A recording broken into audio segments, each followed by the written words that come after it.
the magic of the Cybernet Space Cube, the computer-enhanced podcast of the future.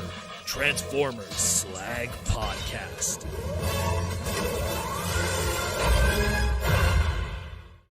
What up, everybody? How we all doing this Saturday night? This is the Transformers Slag Podcast Saturday Night live stream main event. I'm your host, Proto Man. I'm the voice that you hear Monday to Friday. Sometimes on Saturday if you don't want to look at this face, but this is the face that runs this place. How we all doing? We did a surprise live stream a couple of days ago after I saw Rise of the Beast, so I'm sorry if I confused some people because I did a live stream in the middle of the week on a Wednesday. It was primarily just because I saw the movie, I left theaters, it was really late, and I was just going like, maybe I should belt something out now while all this stuff was fresh in my mind. Part of my brain was like, should I bring a pad and paper with? And I was like, nah, you know what? I'm just going to wing it and then see how I feel. And then I'll go see the movie again sometime later with some other friends and then, really digest it well. And I did a little segment just kind of giving my opinions and stuff. And I mean, I don't know how many people here today have seen the movie, so I don't know if we're diving into spoiler territory today if we want to have those discussions. How many people have not seen the movie is probably the better question. So I just want to be sure. In the meantime, what's up, Rodimus Power, J.R. Mina from the Philippines, Michael Koo, Abraham, Princeton Phalanx 59, Tucker, Link CW, who else is here? Timmy K. Poindexter, Esquire. Who else? Sorry, I just catching up on everything. Ashnud and Timmy, and Link CW. I do see some of the chat before we go live. It's just I usually use that time to prepare everything for this one. But so Rodimus Power has not seen it yet. So there's quite a few people that have not seen it. See, because that's why, like, today I don't know if I really want to talk about the movie too much and go into spoiler territory. I'll probably do a broad sense. If you do want to get my opinion on what I thought about it, I did do a live segment on Wednesday, so you could check that out. So I'll probably avoid talking about what's going on in the movie then, because I want to be respectful to you guys who have not seen it yet. That's why I just wanted to be sure, because it's hard to say. Sometimes it's like, everyone has seen it, so at this point, it's like, what do we do at that point? So if that's the case, then maybe also individuals, maybe if you want to super chat questions or stuff, try to just be respectful to the individuals who have not seen it yet. And we'll just have a good night tonight talking about Transformers and all the other news, because there's still a lot to talk about, surprisingly. We'll jump into the first news. We have some cool stuff to talk about. Hasbro sent me a humongous case of toys in the mail. That I want to talk about some of the cool items that we got in there. We're just going to get into it. It's going to be a very fun night tonight, let's say. So let's start with some reveals. Legacy Evolution. So this was stuff that, primarily we were going to probably learn about the next live stream. That was the stuff that was through the space bridge, as BMAC calls it. And slowly all this stuff, unfortunately, is starting to trickle out. Long before we get the official reveals and the nicer photography. I mean, let's be real. This is me trying to clean up as best I can the terrible factory photos that were leaked out. And you'd think these guys would be, with all the nice photography they do, you think they'd take a nice photo. And I'm terrible at photography myself, so that's a pretty high bar then. But yeah, we have here Legacy Evolution Deluxe Class Insecticon Bombshell. So the big disappointment with a lot of the fans is that despite the fact that Kickback and Shrapnel were brand new tooling, Bombshell is a partial of Shrapnel. That's why we have Shrapnel here in the shot here. From the hips down, it's the same tooling, 100%. The bicep down to the ends of the fists are the same tooling. It's just pretty much new shoulders, a new torso, new head, and new weapons, obviously. And we've gotten to a point where I think that the budget when it comes to putting out new tooling and new product. I look back at when we had, like, let's say the Unicron trilogy. And one thing that was very key with the Unicron trilogy back in the day was you had a whole bunch of new tooling when the line started. You got a whole bunch of new bigger figures, smaller figures, and everything like that. And then when you got to the halfway point, you still got a few new figures here and there, but there was also a lot of 100% blatant repaints, like just that made up 50% of the line sometimes. You know, they would just take everything that you got in wave one and wave two and repaint it into wave three. No new head sculpt, no new retooling, no new partials, just straight up repaints. So we live in a world today now where I feel we're a little spoiled, I guess, and we're so used to just new tooling all the time that when something like this happens, we kind of go, "Oh, that's a bummer." What's up, Aaron? And you know, it is what it is. But I mean, it still works. But I mean, I still feel there's a lot left that could be done to it where, you know, I look at the kickback, I look at the shrapnel, and I feel, yeah, these are definitive Insecticons. I look at the bombshell here and I go, this is something that needs a premium repaint. I mean, even if you look at the original Flero Deary animation model, the colors are off. You know, some of the, I guess the veneer and sculpting is off.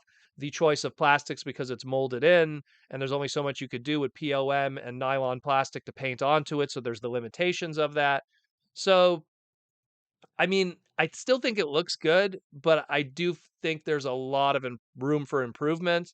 And I think that improvement will probably could be done. I mean, it could exist, but it would have to be just messing with the tool and how, you know, what colors are being poured and all of that kind of stuff. And of course the paint job. I mean, even the vibrant purple on Bombshell is incorrect from the ground up right away. What's up, Cringe? Um, when it comes to all of that. So, I mean, that's just my take. You guys might have different opinions. I feel that this is something that I feel Takara is going to give a better version down the line, or alternatively, Studio Series 86, Buzzworthy, Bumblebee, some kind of repaint where you're going to buy this because it's the brand new Bombshell, complete my Insecticons, and then potentially something maybe 6 months to 2 years from now, maybe even four for a package refresh, a trademark refresh. We'll get the same sculpt again, the same mold again, but with more accurate colors, and they make a second sale, unfortunately. It's a story as old as time, unfortunately. Story as old as time. But let me know what you think. I mean, it is what it is, but at least it's cool to finally see our last Insecticon member in the deluxe class price point. And like I said in my individual segment, I'm imagining at some point they're going to take this tooling. We're going to see Barrage out of this. We're going to see some deluxe Insecticons, as in deluxe G1 1985 Insecticons. Again, go check out my individual segments. I did a really long visual kind of explanation of what's going on here, and hopefully someone can take away something from it. But it is what it is. Speaking of what it is, let's talk about Dying Prowl. Buzzworthy Bumblebee Dying Prowl. So let me just grab some stuff here. I have to show you guys later. So essentially, this guy here, we knew about it through listings. There was all these listings, Dying Prowl, Dead Prowl, and the hope was that we'd be getting an Earthrise reissue, re-release with maybe some paint on it, maybe some blast accessories that mimic his death. I didn't expect a retool of that Earthrise version. Anyone who has the Earthrise 2-pack Amazon, well, good news for you. Your investment is still holding up and it's still money. New head sculpt, new chest. Otherwise, everything else is still the same. And chances are we're probably going to get the official word on this. So Geek Fest from Target. It's kind of like Target has their own little, you know, online convention reveal thing, just like how you have Collector Con with Walmart. So you have their Target Geek Fest. That's going to be July 21st next month, and probably this is going to be part of those reveals. It'll probably be part of it of their Target exclusives. So stay tuned for that on July 21st. But we'll see. We'll see. It's kind of hard to say, but people are disappointed. They really wanted to have an opportunity to get at that Prowl. Again, guys, I think you will get that opportunity. It's just something where you fast forward again a couple years, there'll be a Studio Series 86 Prowl. The opportunity will present itself, and hopefully everyone will be happy and not have to pay big money for a Amazon 2-pack that really should have been something that should have been a more main. I always feel that a lot of these exclusives have to be deep cut characters. And why I feel that is by making them exclusives, it creates that artificial desirability. So they want to get it because it's exclusive. And because it's a deep cut character, you don't run the risk of it being something that might have problems in mainline retail because it's like, oh, I don't know who Scrounge is, or something like that. So, or G-Axis or something where I'm surprised, G-Axis was a mainline idea. Fantastic toy, made my top 5 Transformers of that year in 2022, but I'm surprised that that's something that was a mainline and not an exclusive, but also exclusives are usually repaints and retools as opposed to brand new tooling. So it's a rabbit hole of a discussion that I was trying to explain to a lot of people that were just so angry that this wasn't just a straight up reissue of the Amazon Prowl or even an Amazon Prowl with a slight update, if you will, to the paint scheme. So if you have an Amazon Prowl, your figure still has hold its value. If you don't have one and this doesn't interest you, maybe wait. But don't do anything too rash. Don't go on eBay and spend money you don't need to spend on a deluxe class transformer. I think I saw at one point averaging $125. That's without the iron hide included. That's just on its own. So, yep, it is what it is. Probably going to come with that shuttle scene background. But stay tuned July 21st for the Geek Fest at Target. And we'll probably get some more information then. And speaking of another guy that was supposed to be in the Space Bridge, let's talk about Legacy Evolution Leader Class Dreadwing. We knew this was coming. When we saw Skyquake all those months ago, actually almost like 6 months ago at this point, um, we knew that the repaint was coming. This is a straight up 100% repaint, only with a new accessory. On the top right, you could see that Skyquake came with the Gatling gun, and Dreadwing here comes with more of a long kind of barreled blaster. They both come with the same sword, just in a different kind of translucent, based on what is the translucent plastic on his chest. So, and of course, used for the light piping. And yeah, I mean, not much I could really say about it, except that, yeah, this is coming. If you didn't get a decent Dreadwing figure back in the day, because even back when Prime was new and those toys were on shelves, Dreadwing was a tough character to get his hands on. The I guess we'll call it, what was they called it? They called it the Cyberverse Commander class. I know that's so confusing, but so Cyberverse represented the small legend scale, and then the Commander class was the larger legend scale. So the Cyberverse Commander Dreadwing was probably the most common version of that character you could pick up. And then after that, it was like good luck finding the Voyager class. It was very limited run. And then of course the Japanese version. So it's something where if you could get a decent version of this character today and you could pick up this one at retail, hey, I'm happy for you. It's that's the best thing about me. I'm more interested in what this mold's going to do afterwards. The UK, G1 Skyquake, the Machine Wars Starscream, the King Atlas Universe 1.0 repaint. That's where you're going to have Proto Man's attention, is the more weirder stuff. I love Transformers Prime, don't get me wrong, but what this mold's going to do afterwards, and especially with its needle nose attachment gimmick and everything, that's what's really going to get me. That's what's really going to get me more than anything.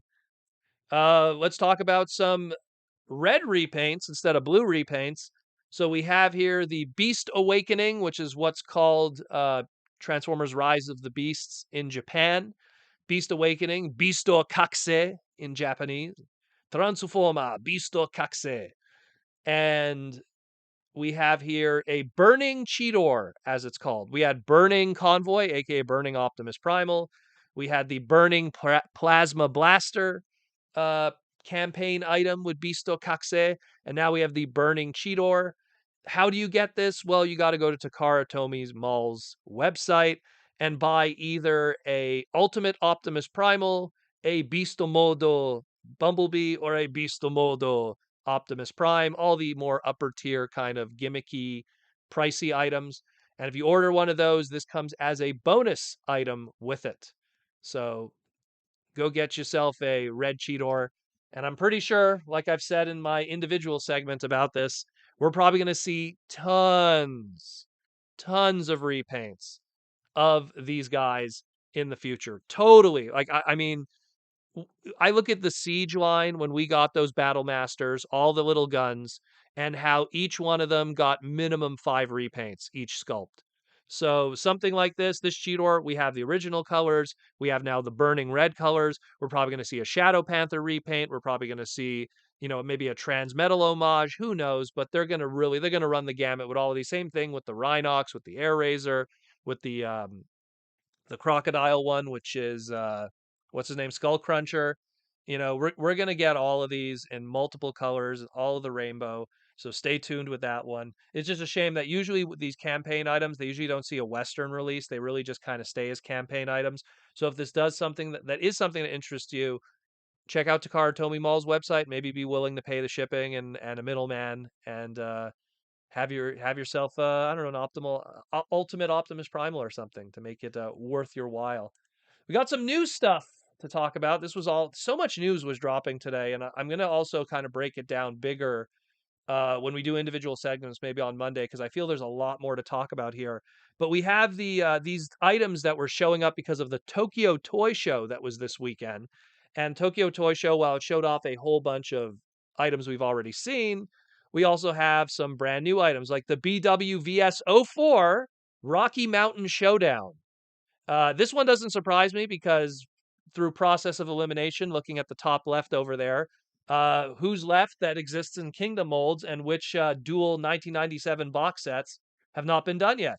And lo and behold, that's your cheat sheet. You can probably figure out what the next one is with Dinobot and a certain Tarantula, what the next set's going to be because of the historical history of 97. But here you go, Rattle, aka Rat Trap, and Pterosaur. And again, I want to see better photos before I give my opinion on how different these are from, let's say, the Netflix version, the Amazon exclusive 2 packs that we had. So I really want to figure out what's going on with those. But so far it looks good.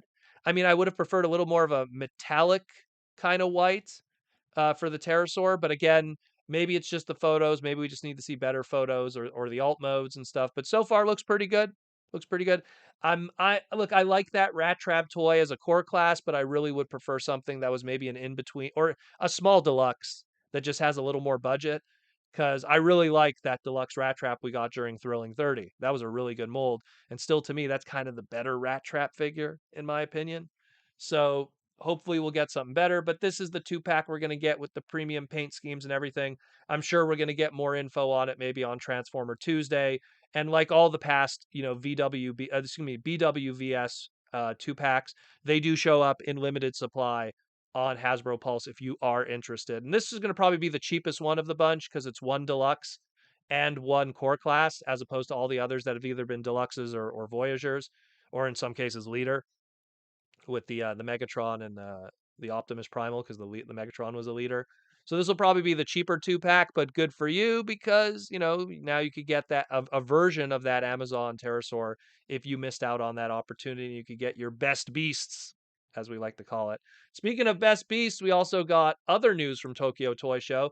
None of these images, by the way, represent what the toy is going to look like. So apparently, there was a closed panel at Tokyo Toy Show, and a limited crew of Japanese toy influencers, were able to be part of this panel, and they talked about Masterpiece.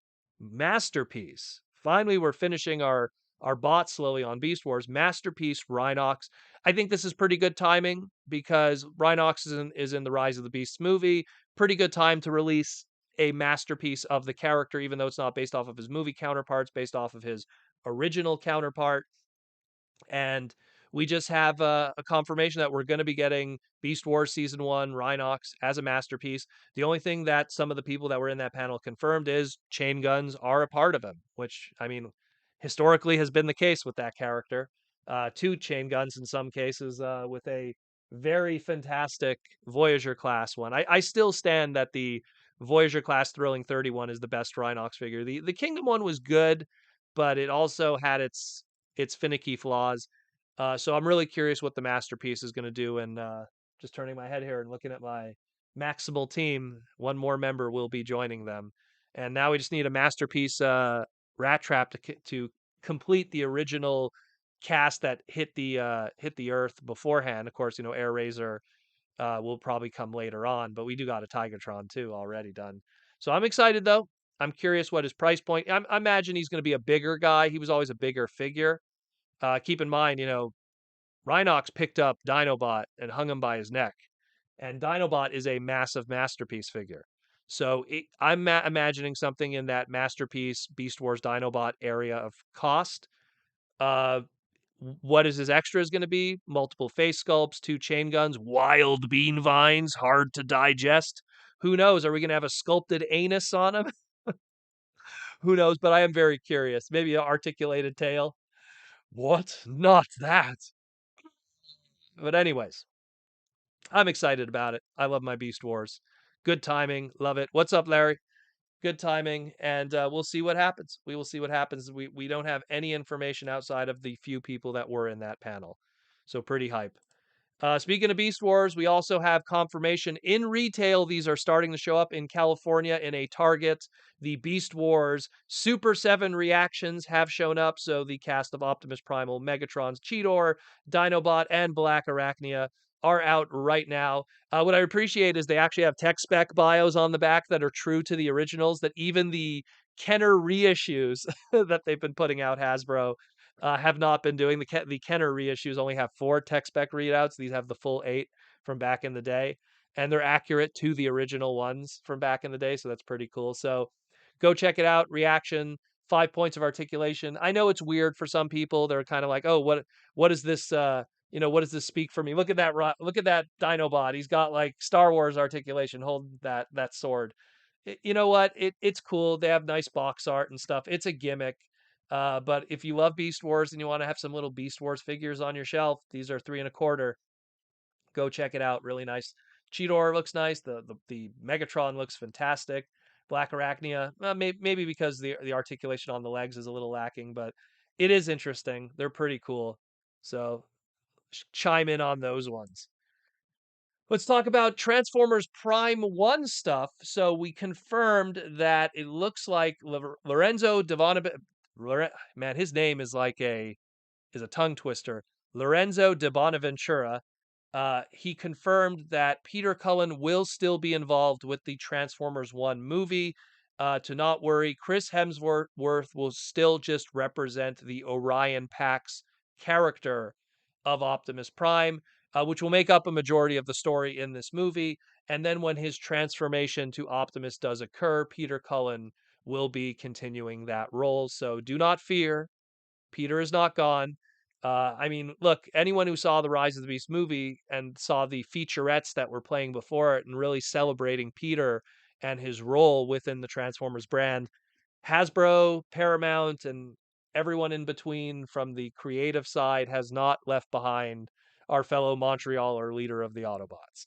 So he's still involved, and he will be Optimus Prime in the Transformer 1 movie. We'll get more information on it. They also talked about Scarlett Johansson, how she's doing a fantastic job as Alita. So we'll see in the near future what's going on with that. Pretty cool to have Peter still continue at the ripe age of, I believe he's 81 or 82 now. He's still kicking, man. Good for him. Good for him.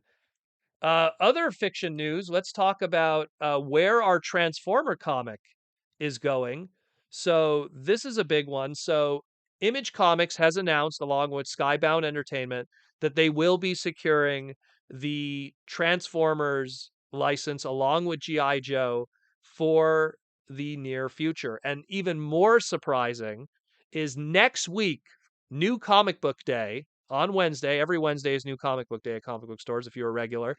New Comic Book Day on Wednesday, the issue of Void Rivals, written by Robert Kirkman himself behind Walking Dead and all that other great stuff. That book will be the true first appearance debut of this stuff, that's going on. So July 14th, 2023, next week, Wednesday, pick up this book because this is where Transformers will start their story. Joseph Ritter with the $5 super chat. Why do they change core characters in movies? Hasbro could have saved up money on molds and made fans happier if they kept Wheeljack the same. Well, I've always felt that I feel that people in Hollywood, they kind of have to convince these people that pay them, that they're worth the money that they're paying them. If you literally, let's say, I've heard two trains of thoughts. I'll get back to the comic book thing in a moment. I just want to just cover this because this comes up a lot. The thing that you have to understand is, imagine you're a writer or you're a designer, right? And you're tasked with, hey, we want to do a Transformer movie. If you 100% just kind of ape what Flair O'Deary did in 1984, like just one for one, hey, this is Wheeljack, looks exactly like he did in 84. Or you tell a story like the 80, like people always say, oh, why don't you just redo the 86 movie in CG? If you just retell that story again, why are they paying you?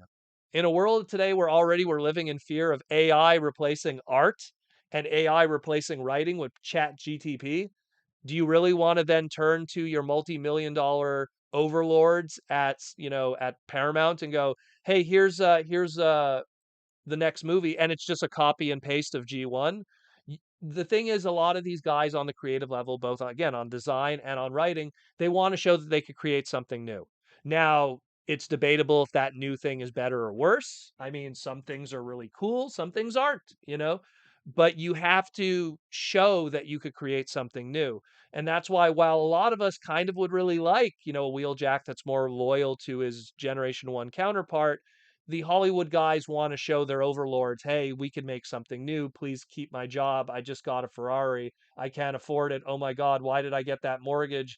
So that's the primary reason why that happens. And when it comes to choice of cast, that's a lot of different reasons. Sometimes it's just, trademarks. Sometimes it's just, hey, we really need to make this character. And if we put this character in the movie, we're guaranteed that we're going to be making product of this character over the next 2 years. Because it's not just if Air Razor's in the movie, it's not just the one Air Razor toy. There's going to be this scale, that scale. There's going to be a repaint in 6 months.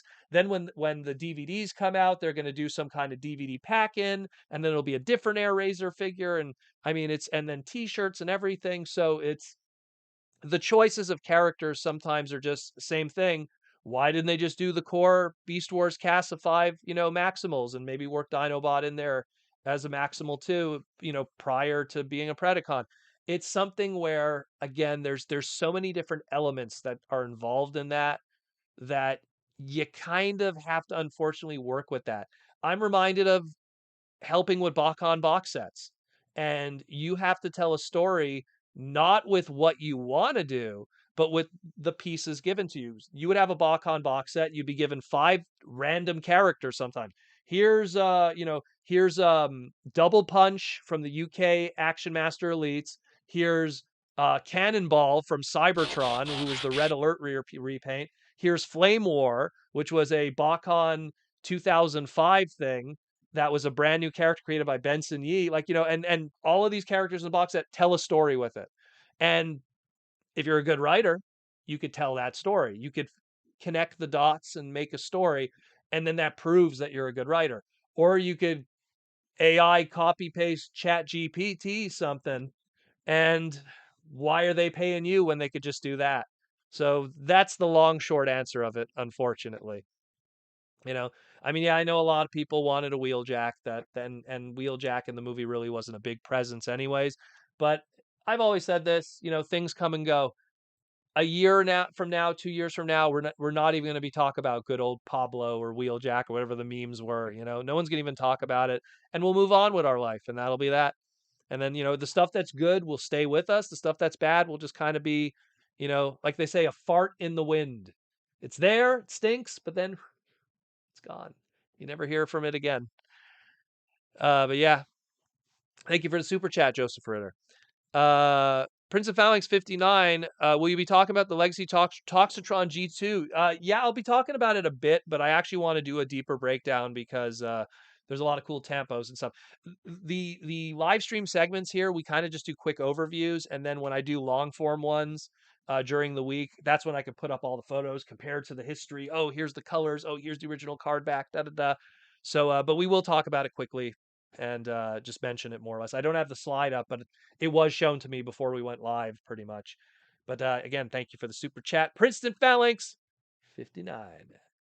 So back to this. So again, July 14th, this is when these guys are going to debut. So if you are a comic book reader of Transformers, this is where it all begins. Void Rivals, #1, Robert Kirkman. Check it out. And then this actually got out just literally maybe a couple of hours before I started working on my slides. This is a poster that is going to be in the comic book stores literally next week. And it's the Energon Universe starts here, and it has all the dates. So after Void Rivals #1, after you pick that up, then Transformers #1, October 2023.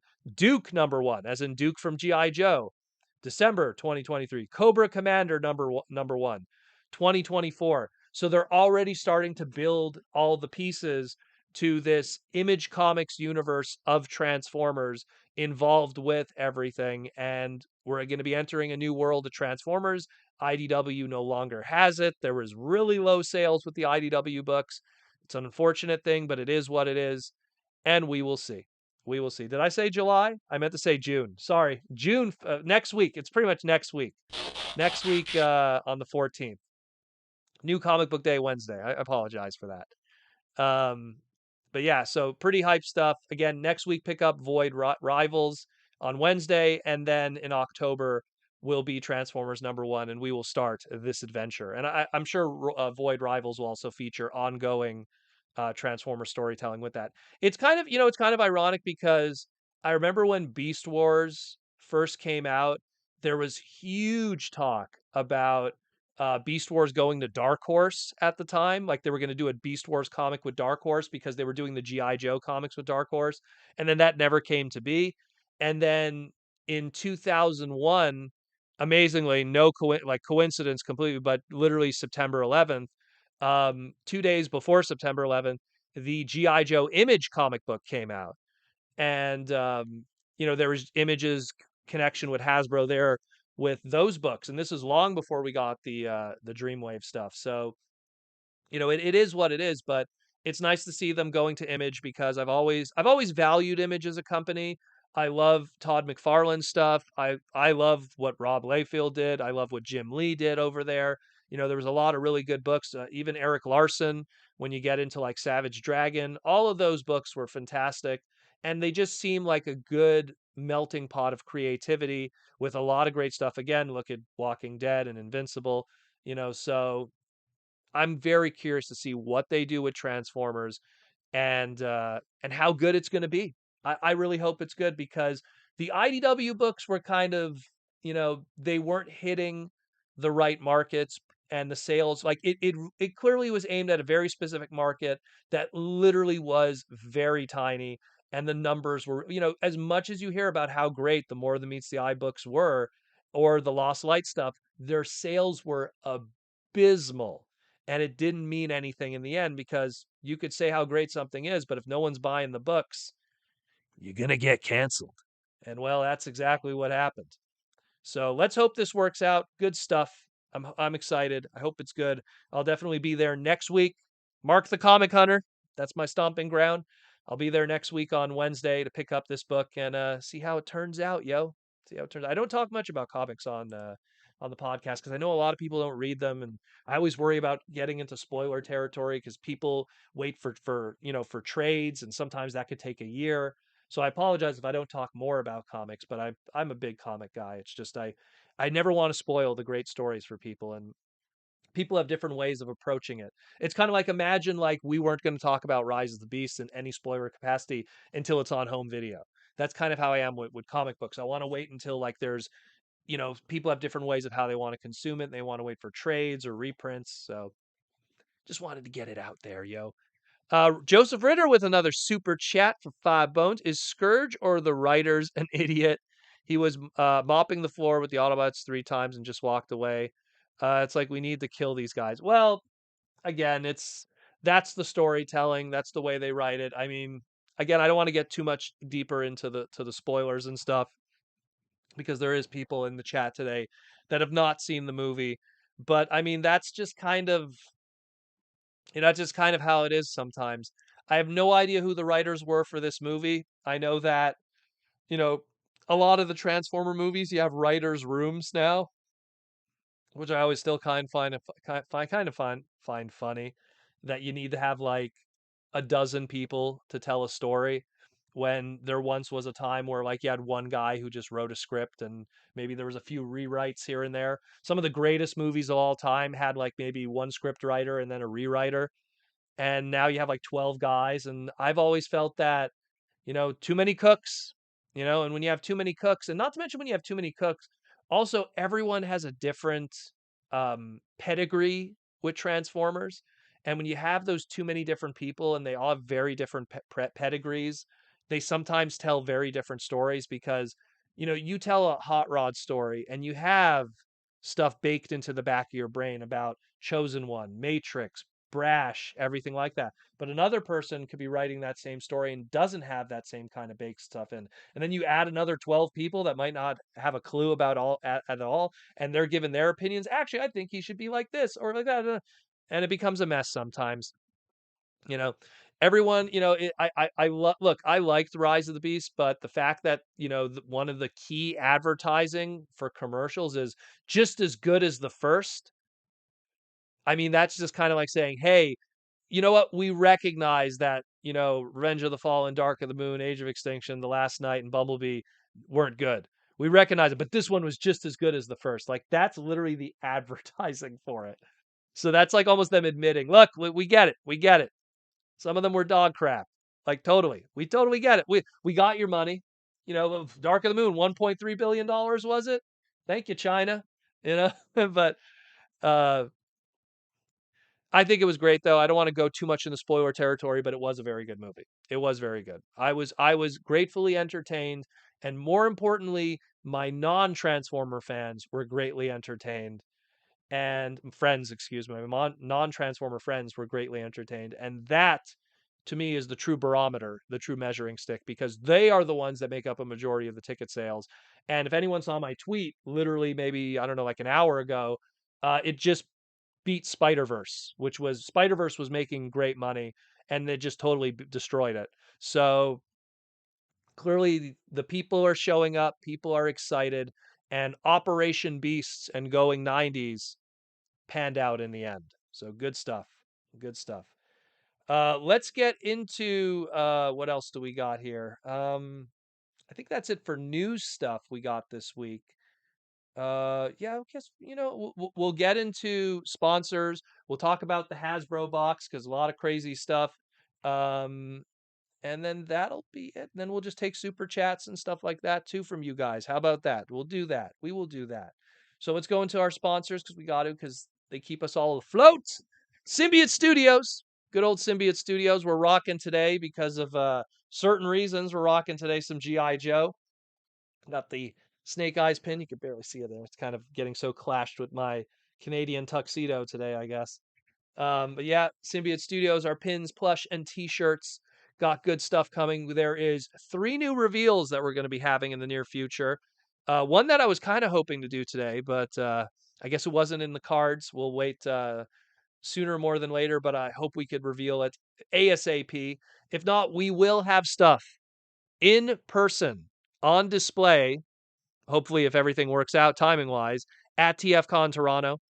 We will have some prototypes on display of future products. You could just see how big they are and everything like that. So pretty awesome stuff. Again, thank you Symbiote Studios for sponsoring us. You are great guys. And of course, all their other product. Again, I probably should add the Slag to the list, but I'm going to wait until after it's not a con exclusive anymore, and then I'll add it to the list because I really hope it doesn't sell out. Um, but it's probably going to sell out because it's so good. So good. And of course, again, like the Slag, San Diego Comic-Con exclusive. Check it out, yo. Check it out. Good stuff. Get yourself your next dino for your collection along with all the other t-shirts and everything. And all the other Hasbro products like, again, a cool Snake Eye shirt with, and again, yeah, you got to have Timber on there too. Have Timber. Look at Timber. Isn't he great? Isn't he adorable? So, got to have Timber also. The whole crew. Let me pull that back up. There you go. Snake Eyes, Cobra Commander, your pins, get your Power Ranger action on, your Magic the Gathering action on. Actually, Magic the Gathering is going into a absolutely ludicrously crazy Lord of the Rings set soon. So if you're in the Magic world right now, you're having some real fun. It's going to be some fun box openings, let me tell you, in the TCG world over the next couple of weeks. So again, symbiotestudios.com. thank you for sponsoring this segment. And go check out Symbiote Studios for the official plush pin and t-shirts of the robots in disguise. And Seats. We're rocking and Seats. Oh, we got a gold super chat. We'll get to that one in a moment. Quick Andy, Randy, thank you. And Seats, the official cockpit of Transformers. Actually just went I went to do some printing and stuff, getting ready for the podcast. Oh, Lee J's here. Where's Lee J at? Someone said, oh, there's Lee J. Yo, what's up, Lee J? Lee J's an old high school friend of mine. Super tall black dude. Should have played more basketball, Lee J. But yeah, and Seats, I recently went to do some printing and stuff, and I went to a big computer place that I do a lot of my printing, and they had the whole and Seat collection there on display, and that was pretty hot. I should have taken a photo. Oh, that would have been cool. I could have put all the chairs together and take a photo. Next time I'm gonna go. I have to remember to go back. I have to go back for some more printing, anyways. Mostly related to TFCon exclusives, but we'll see what's happening with that in the near future. We're gonna definitely have that revealed within the next couple of weeks for sure. That is super exciting. But and Seats, go check them out again. Promo code Protoman, get 15% off your first order of And Seats, the official cockpit of the Transformer Slag podcast. Lower lumbar support, magnetic clasps, and all kinds of adjustable and customizable stuff. They have a lot of different stuff in their collection. Go check it out. Andaseats.com. And last but not least, the Toy Armada. Ladies and gentlemen, the Toy Armada, the latest segment from the Toy Armada with Aaron Archer is live. We have me and the man himself, the legend that time will never forget. Aaron Archer talks about the creation of the Transmetal 2s. Also, there's actually a little bit of Beast Wars origin history too. That was pretty interesting that even I was learning for the first time. But we talk about the Transmetal 2s and a fantastic story about the creation of Optimal Optimus and how that toy almost didn't even happen. Imagine that. It makes me wonder, what would a season 3 be for Optimus Primal if this toy would have never happened? Very interesting from a storytelling standpoint and everything. All of that narrative. Pretty great stuff. Pretty great stuff. So again, go check that out. Toy Armada with Aaron Archer. Throw that in your search algorithm for YouTube and go check it out. A good solid hour segment, very big visuals, behind the scene photos, sketches, prototypes, all kinds of cool stuff. Learn about Beast Wars. Segment is doing very well. A lot of people are loving it. So if you have not seen it, go check it out. If you have not subscribed to that channel, shame on you. Go check that out too. So go check it out. And of course, Aaron Archer's book, The Art of Transforming Robots, Volume 1, is going to be retired soon. So we're going to use these last couple of weeks to remind people, hey, when it's gone, it's gone. So don't miss out and don't say I didn't warn you. The Art of Transforming Robots, Volume 1, Black and White Edition, available on archermonster.com/shop. Check on the bottom right, the link there. $20 gets you a beautiful book with 32 pages of original art from the robots in disguise, from the man who worked on those robots in disguise and created them and fleshed them out and gave them the life that you know today. And for an extra $15, he'll draw whatever you want on the inside cover. Your favorite character, Tidal Wave, Bumblebee, Optimus Prime, Prowl. Heck, maybe you even want to have someone from Small Soldiers. Who knows? He worked on those too. So go check it out because, ladies and gentlemen, Volume 2, Color Edition, with brand new art, is going to be coming out, debuting TFCon Toronto, July 15th and 16th, the Saturday and the Sunday. You will be able to pick up Volume 2. Aaron, I don't know what your prices are, so I don't want to guess for you.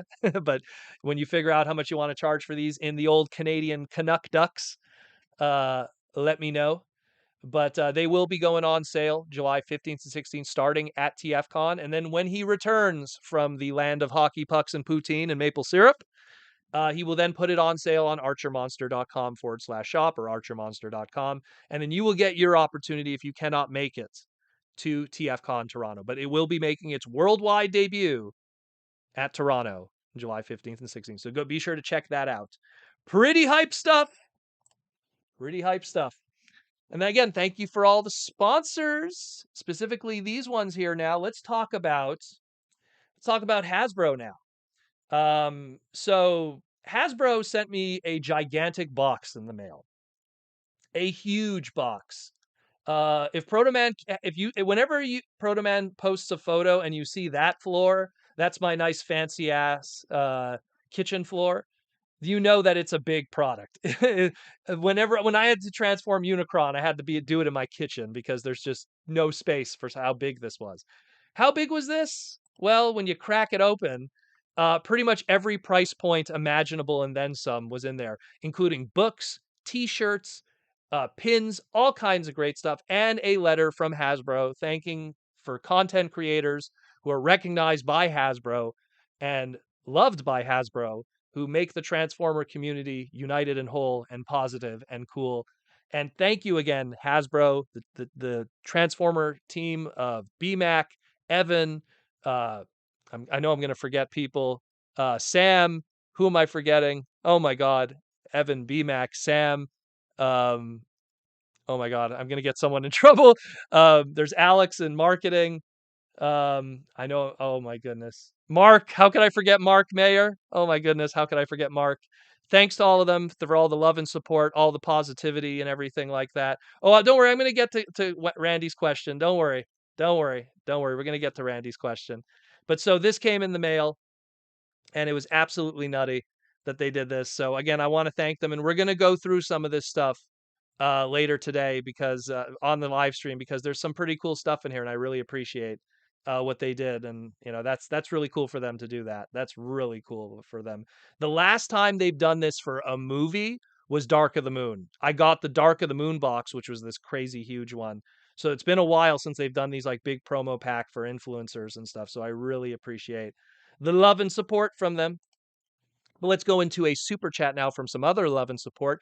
Quick Randy with the gold super chat. Thank you, Quick Randy. Target keeps canceling my Origins Jazz. I want to see what is the issue, but the clerk said that Target has claimed that they have it when they don't. I don't know. Why would they do that? I'm so disappointed now. So if so you make it so you're ordering online and then they cancel it. So there's two things that happen with that. So when you have stores, you have also their distribution centers. And depending, like to give an example with Canada, Canada has two distribution centers for East Coast and West Coast. So if you're someone who lives in Toronto or Montreal, to give an American equivalency, let's say Chicago or New York, if you order from the East Coast, you get from the East Coast distribution and they send it to you. If you're someone from, let's say, New York or Salt Lake City, West Coast, they send it to you there. So where you are, either quick Randy, I don't know if you're American or Canadian or in the UK, but clearly your distribution center is not having a good communication with the retailer, in this case Target. So a Target website is going to say, "Hey, we got it," you know.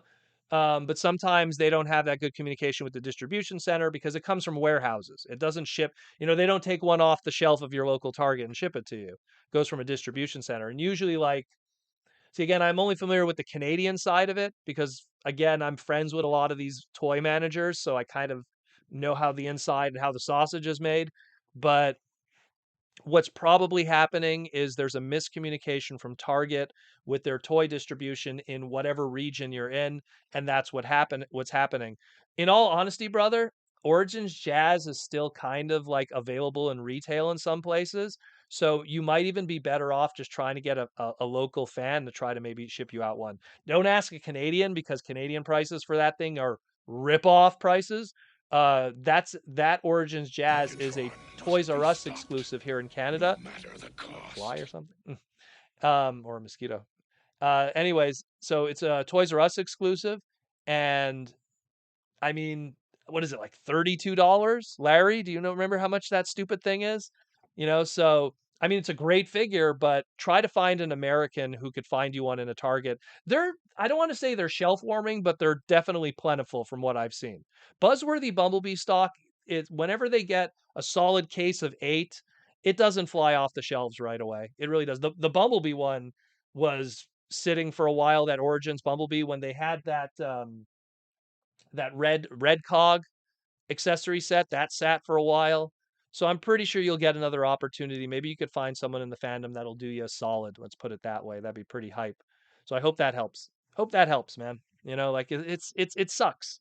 I know that it sucks. There's always that stupidity with that, but I mean, especially if you're in the States where like the distribution is huge. Like Canada, it's a little simpler too because we're all on the border, and we're our like the entire population of Canada fits in California, Southern California, like so like it's kind of easier for us, but I mean the same we have our own negatives, when it comes to distribution, but language laws and everything, but it's that's probably the hiccup that you're experiencing. So I hope that helps, brother. I hope that helps. Um Michael Koo, Protoman, did you get the sound chip to work? I don't know what you're referring to, Michael Koo. Sound chip for what? For what exactly? Um, I'm blanking right now. Just you could post a response again, and I will get it. Oh, you mean it's the sound clip from like my dude there or something? I don't know. Media Max, the lead guard, Media Max Roach just picked up Metal Hawk, Scar, Origin Jazz, and Dragon Metro. Look, he just picked up Origin Jazz, so it's probably out there. Probably out there somewhere. Michael Koo says Target does unannounced in-store clearance prices, Buzzworthy, Bumblebee stuff for a limited time. Then they go back. So there you go. So maybe there's something going on with that. Again, it's tough with distribution. It really is. And then Quick Randy continues. I'm in the USA. I was actually trying to get one for a Canadian guy too. Yeah, because again, it's pricey for us Canadians. It's crazy because when you do the exchange, it still doesn't add up. It's so expensive Transformer toys for us sometimes. I mean, obviously the UK guys have it worse than Japan. Oh my goodness, Japanese are overpaying like crazy, but it's pretty bad for us too.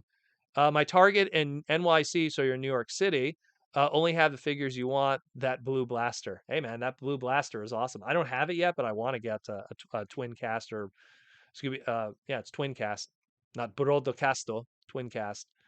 And that blue and yellow jet dude. Hey, Metal Hawk is awesome. Metal Hawk is awesome, yo. I love Metal Hawk. But yeah, I hope you again. I hope you find one. I know it sucks because of how the distribution is, but I'm pretty sure if you probably hit up a few more targets. I know New York City is pretty rough for retail because it's all you got to kind of go off the island to find all the other locations. I know, like I remember, like someone like told me it's like there's not even a legitimate Walmart in New York City, and it's like well, it I can only imagine what a Walmart must have to pay rent to be on the island, so it is crazy. Media Max, apparently, a lot of people have not seen the movie, so we're probably not going to be talking spoilers. We could probably say if we like it or not, but probably don't dive too deep into the spoilers of it, unfortunately. I was kind of hoping to talk about it, but there's a lot of people that haven't seen it yet. So I kind of want to just tread lightly, be careful with that. So yeah.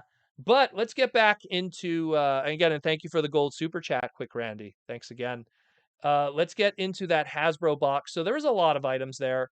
The one that I wanted to open up and talk about more is that big, expensive uh, Command and Convert Optimus Primal, because this is the one I'm pretty sure a lot of people have questions about, and they don't want to just have to take the risk and dive into it because this is a pricey item. What is it, 120?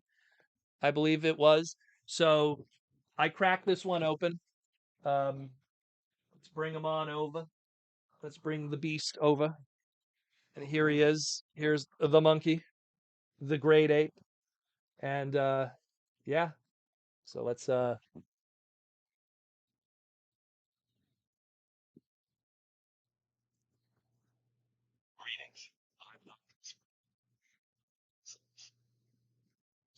let's activate him.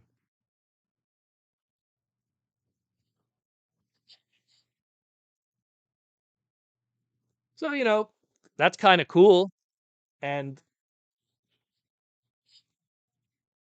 it so he'll constantly be saying lines, and he'll sometimes ask you questions to make a decision where you have to talk to it.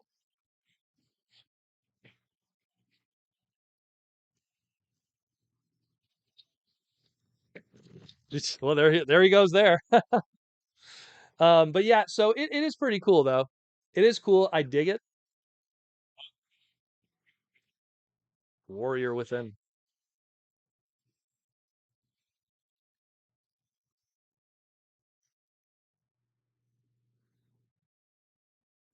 Yeah, you guys can't hear him too well. He's talking. Thank you. But so the thing with him is I find it really is something like the ultimate Bumblebee. He's gonna fall over. There we go. I'll turn him off here. So the thing with it is it really is like the ultimate Bumblebee toy from back in 2007, where it's a gimmick item. Actually, let's transform it into robot mode and then turn it off. One moment. Greetings.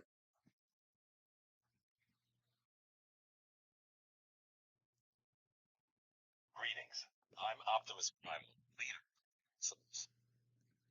Maximize. Are you gonna maximize for me? Maximize.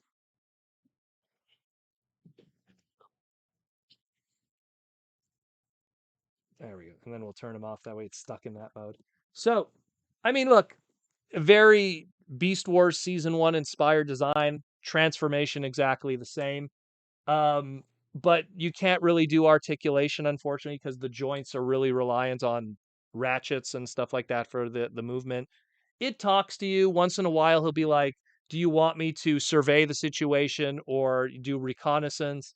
And then if you say one or the other, he'll do that. The fists are made of a kind of a softer kind of vinyl plastic, so you could put the swords in and the weapons. But I kind of find it, if if you leave the swords in and then he goes into beast mode, they look kind of weird. It's a fun little item. It's a Christmas item for kids or something. Is it something for a hardcore collector? I don't know. Do you like Beast Wars as much as I do? Let's put it that way. You know, truck not monkey. Well, that's your opinion. Yeah. Everyone, it's either truck or monkey, or why can't it just be truck and monkey? Why can't you have the best of both worlds? That's one of the big items. Like, I mean, and look how big it is. Look, it's huge. It's a huge item. It's very, very large. I mean, let's put it this way. You could buy that RoboSen Optimus Prime that kind of does the similar stuff. Obviously, there's more programming, there's more parts, there's more pieces, the cell phone connectivity. But I mean, for 120, you know, we got RoboSen at home, to say the least. So that's one of them. And the other stuff that they had in the box. Let's just pull up the image here. Where are we? There we go. No, that's not it. There it is. So they sent me like leader class Scourge. They sent me the masks. They sent me the Smash Changer. One of every kind of studio series. It was just pretty much to give the gamut of what is happening with this product and get the word out. They gave a cool T-shirt. That was a cool like Transformer influencer T-shirt and stuff. So I like it. I really appreciate it. And again, what I like about this more than anything is this shows, when you have the theft in the Transformer world and certain individuals that claim that they're working with Hasbro or Paramount sent me to a viewing, it's all lies. I'm not going to say their name. I'm sure the chat will.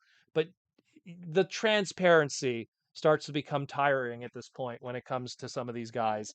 And so yeah, that's pretty much how you officially get product from Hasbro. It's not just sent to you. Oh, we're gonna totally take this thing stolen from the factory and send it to you, and he's a covert operative, and it doesn't work that way. Really doesn't. There's a lot more red tape. In fact, we actually have to put a hashtag that says free product when Hasbro sends stuff because there's a whole bunch of deep stuff that's literally written in our note that we get. So thank you again, Hasbro. Thank you again for sending me that awesome box of stuff. And the box is the best part. Look at that box, man. Look at that box. That box is crazy alone. And it's cool because, like, again, they did that for Kingdom. They did that for some of the other mainline stuff, but for movie stuff, they stopped doing it after Dark of the Moon. Dark of the Moon, I have it in my storage. It was like this big Optimus Prime trailer one. It was really cool, and it had all the one. And then after that, for Age of Extinction, they just did a white box with Hasbro sticker across it and an NDA letter. I think we grabbed the NDA later. I like to always show that one. So here was back in 2014 for Age of Extinction. So when they sent the reviewer stuff to people, this is a legitimate one. That's how it works, you know. So pretty cool. And again, something you guys could learn from it too, how that kind of works with receiving product officially from Hasbro. So really, really cool. Really, really cool. What I would like to do, honestly, I was actually considering maybe one day, because I haven't opened up the other stuff yet. I was thinking maybe we're going to move the whole recording setup. Maybe we'll do it in my kitchen. My kitchen has orange low lighting for ambiance, which might not turn out well for for live streaming. But I'd really like to maybe, because I have a nice, beautiful marble kitchen table, and we could kind of just open everything one at a time, and you will get a nice shot where we could have a table and just give our opinions on the products and stuff.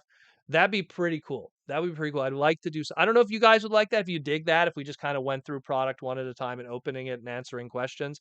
I'd like to do that because if you saw right here, it's kind of hard to like show off a product. You know, I have my desk here, but we don't have the camera on the desk, and it would be too close. Like this product is so big that if it was on my desk, this is how it would be. You know what I mean? Like you can't see anything. So we'll see what happens. It's something I'd like to do in the future where we could kind of do some unboxings and stuff. I just have to take over the kitchen table, the big, beautiful, nice kitchen table, and probably bring in some good lighting too.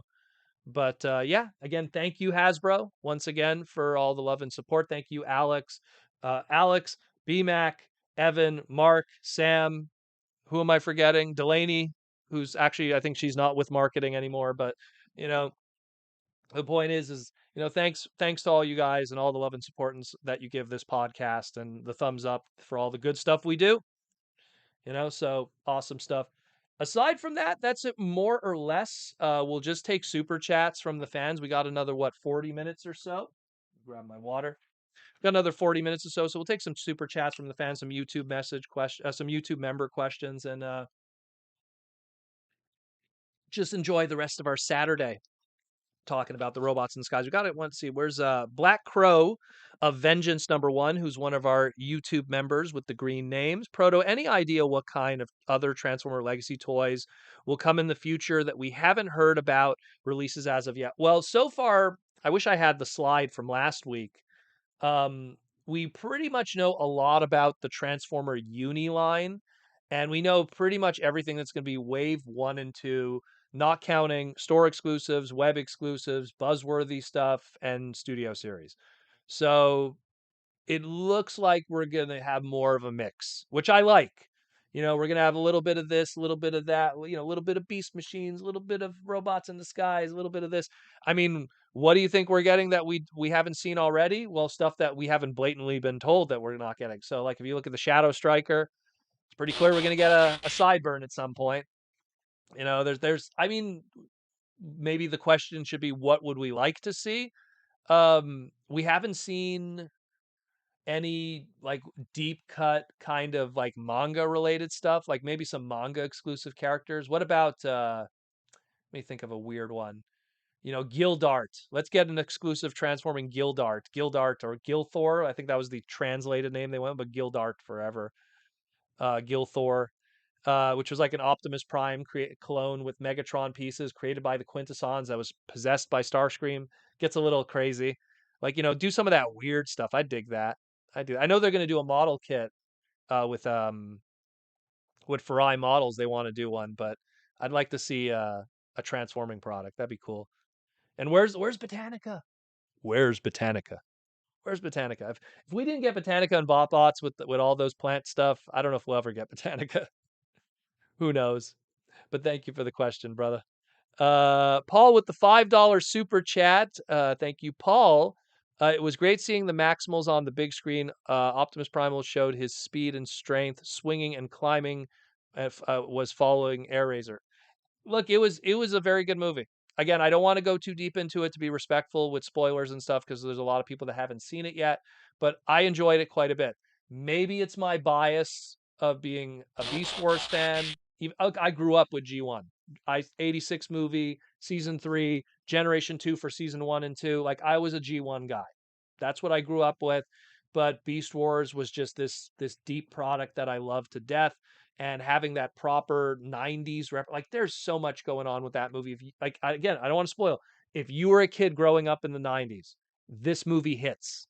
If you were a kid that was growing up in the 90s in hip hop culture, my buddy Lee J here in the chat knows exactly what I'm talking about. It hits even harder. It hits like that. And the thing is, this movie was recorded in Montreal where I grew up.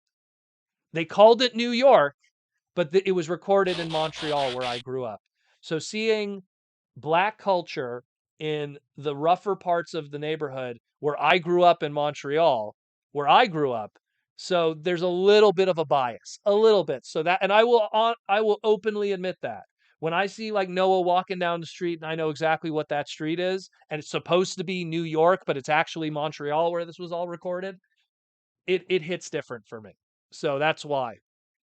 And it's like I connect with all of that. You know, I'm reminded of back in 1996, 1997, sitting in history class, and shout out to Jason John, who used to write rap lyrics all the time. There used to be this black kid that sat in front of me who used to write rap lyrics, and he was writing rap lyrics while he had Source magazine, which was a hip hop culture and rap magazine, on his on his desk. And on the back of it, it had Transformers and Voltron stuff, because hip hop culture was so ingrained with those two things in the 90s, when Transformers wasn't hip enough for that kind of stuff like it is today. So that's, you know, and this is all non-spoiler related, but it is something that you know, when you go to see the movie, keep that in mind, what I said about that and how that resonates with me, you know. Roman says, "Is there any chance that Hasbro will revisit Prime Cliff Jumper anytime soon?" Technically, we got a Prime Cliff Jumper with that Gamer Edition one. Has the Prime Cliff Jumper head on it. So if that tooling is out there, Roman, maybe there's a possibility. We'll probably see more Prime characters in the future. I mean, it's a beloved franchise, and if they just got to do the trademark again and again. Obviously, the Cliff Jumper Gamer Edition is going to push you back a little bit, because now they don't have to do anything for a bit, but we'll see. Alejandro, long time no see, with the $5 super chat. How you doing, Alejandro? Loved Rise of the Beast. My audience was the best too. Also, you think Stratosphere would be the first Studio Series Commander class, so a deluxe can fit inside of it? We technically got a commander class with that one member of Devastator, technically. But outside of combiners, let's say, commander class, that would be cool. I mean, the original Stratosphere Revenge of the Fallen figure was a very big figure too. I mean, I wish I could turn the camera and show you guys without messing the camera settings right now. But like, he's like taller than everything. It's pretty crazy. Obviously, outside of leader classes and ultimate class, but he was just this tall figure that unfortunately now suffers from GPS. So if we could get a new commander class Stratosphere, that'd be pretty cool. And you could put your deluxe class Bumblebee in the back and everything. He made enough of a shine on the movie that I could see them doing it. And I really hope they just don't do like a Voyager class, like go all in, or alternatively, if they don't want to do a commander class, we have all those core class scales studio series that we're getting now. We have all these studio series core class. Do something that works at least with studio series core class. At least do that. Give us that much at least. You know? At least give us that much. Good question, Alejandro. Good question. Michael Koo, what up, Mike? With the super chat. How long will it be for Hasbro to give us a movie accurate Rise of the Beast figures? Well, I mean, I don't want to go into spoiler territory, but there's one character that after seeing the movie, I think needs to be revisited for a Studio Series figure. Ask me that question definitely like maybe 2 months from now when everyone has got their fix, or maybe a month from now. But definitely like, or I think I talked about it in my individual segment on my live review. But there is a few characters that, let's just say, it would have been nice if they had more time to look at those animation models and the context before putting those figures together. Let's put it that way. I don't want to go too deep into it, because then that'll also go into spoiler territory. But definitely, I agree with you. I agree with you. How long? I don't know, when they have to do you know, certain someone 2.0. Again, I don't want to say who, but they'll probably have to at some point. Or when they do masterpieces. I think that if you want to get the definitive version of these characters, I think when they do the MPMs of Revenge of the Fallen, Rise of the Beasts, that's where it's going to be. That's where it's going to be. Bigum says he's late. Better late than never, Bigum. Prince of Phalanx 59 Proto, what are your thoughts on the most hip hop wasn't from 1994 in the movie? Well, there was a few things actually in that movie that weren't from 1994 that were claiming to be from 1994. I don't want to get into it, but I mentioned it in my individual segment. There's a few little things here and there. There were some things that were accurate.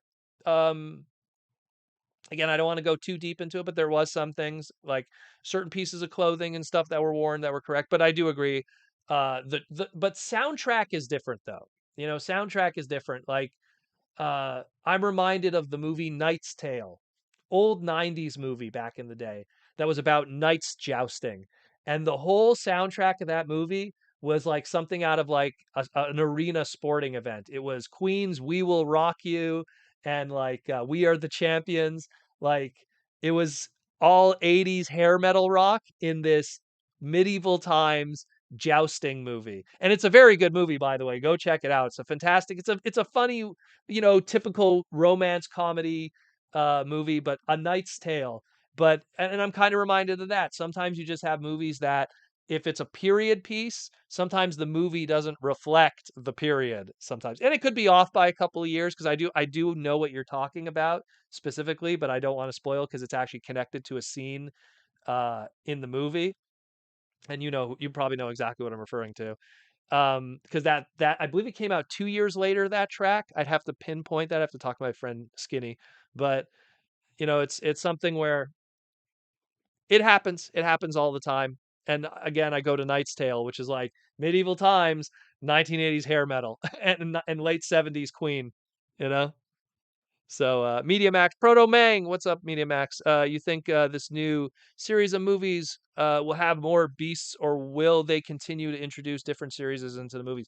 Well, I mean, it's like I always say, it depends how the audience reacts to it.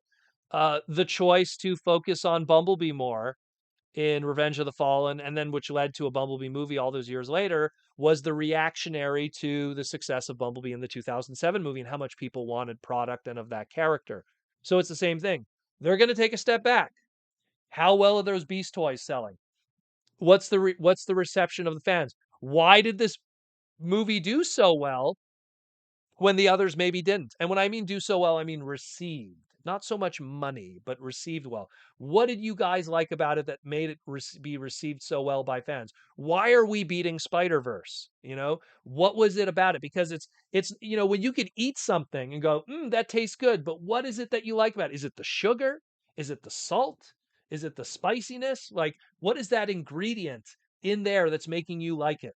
And so they're going to sit down after this is, give it a week or so with box offices, and then they're going to sit down and go, what was it that people resonated with this, and how could we replicate that? And if that has to be a gorilla or a cheetah or a bird or a rhino, and if those were the things that brought it in there, or the fact that it was focusing on 90s culture and they have to continue that and continue 90s culture, they're going to find out what that ingredient was, because it was all different for all of us who enjoyed the movie. There was all different aspects that you probably enjoyed: storytelling, pace, music, but they're going to try to figure that out. But if beasts were a part of that, guess what? You're going to get more beasts for sure. Michael Koo for Rise of the Beasts. We're seeing the 90s New York before a certain big life event happens. Well, I mean, let's be real. Every time now, whenever they do something about New York, I think it was a Family Guy joke. Was it a Family Guy joke? Whenever it's a flashback scene in New York, they always make sure to have the Twin Towers in the background. Like, oh, they're still around. I think that was a Family Guy joke. Correct me if I'm wrong. I just have that in the back of my brain.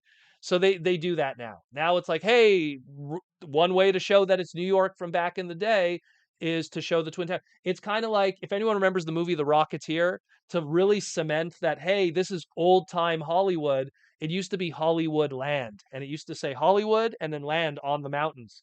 And then later on in modern Hollywood, they got rid of the land part. So it's kind of the same thing. If you're watching a period piece and it's Hollywood back in, like, let's say the 40s, it'll say Hollywood Land on the mountain above Hollywood. So it's kind of one of those things that they do. Except the Rocketeer didn't explode his rocket pack into the land part and change history. Spoiler on that great movie. I love that movie. That's a fantastic movie, The Rocketeer. Cringe McCringle, Proto, do you think we'll get Rise of the Beast MPM figures? 200%. I think that's where the improved figures will end up. I really hope they do. Not only do I feel they do, I really hope they do, and I'll be first in line to pre-order. We will rock you. You know what's up, Timmy K. Poindexter. Tom Levy, why don't we get some of those exclusives that they get in Japan? Mentioned before, like the Battle Masters made on the cheaper side. It's just because of how they distribute it. You know, they probably like you would need a target to agree to do it and then have that kind of inventory. Sometimes when they have that partnership with Takara, Takara goes, look, when we do this partnership, could we have a couple of these little siege things that we're going to repaint into monocolored clear things as exclusives only to us? So we have something special. And that's part of the contractual agreement. The flip side of it is, look, we get stuff like that too. I remember Creo back in the day, they had all kinds of stuff. If you buy this box set, you get this exclusive Devastator Creo from Toys R Us. And we only got it, Japan didn't. So that, that happens all the time. There is more stuff today that we get exclusively than Japan does. And I almost feel sorry because back in the day, Japan used to get all the great stuff. Now it's like, there's a lot of stuff that they'll never see unless they set soil here and have an American address. So once in a while be nice. I mean, look, we still get this and that. We still get little things here and there, but the campaign item thing, the buy 5,000 yen, get a free minicon, get a free, Omnicon, get a free this. That's been a Transformer staple in Japan since I'm literally since Operation Combination when they were doing that with Micromasters. Now that I think about it, so you're talking 91, 1990. So it's been a thing that's been going on. It's been on and off, obviously, through different eras, but it's been around for a while. And that's not just Transformers. We're talking Sentai, which is Power Rangers.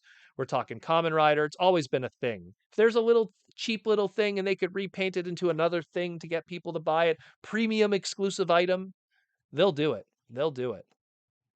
Because they know, ooh, the super chats are flying in today, people. They're flying in today. Michael Koo, I'll get to yours and then we'll do all the super chats. Michael Koo, why is Rise of the Beast beating Spider-Verse? I recall the first Rise of the Beast trailer was the one that most watched trailer ever. The first trailer, Spider-Verse, I have no idea. I don't know. Well, look, the Spider-Verse movies, I think, and this is something I've said before, regardless if the movies are good or bad or not, there is a huge segmentation of the audience that when something is animation, they don't even engage. I'll look, my mother will never watch a X-Men cartoon, a Spider-Man cartoon, read an X-Men comic book, but the second there's a live action movie, somehow they could engage with that. Look at the success of the Avengers. Look at the success of all the Marvel stuff. All of that stuff has existed for over 80 years, and it was cartoons in the 90s, it was comic books since the 1960s, and large segmentations of the audience just didn't engage with it. It was nerdy, stupid stuff. Nerds, why would you? But then they put a live action version of it. They put some really good looking stars, and now they're willing to give it a chance. And unfortunately, that stigma still exists here in the West. So even though you could have a live action Spider-Man and people will go to it, the second it's a CG cartoon, it's a cartoon. I don't want to watch a cartoon. So that's probably what hurts it, which is a shame because for a fact if it was a live action Spider-Man movie, it probably would be beating Rise of the Beast. And that's me as a Transformer fan saying that. So it's a reality of our current culture and how sometimes people are a little, dare I say, close minded.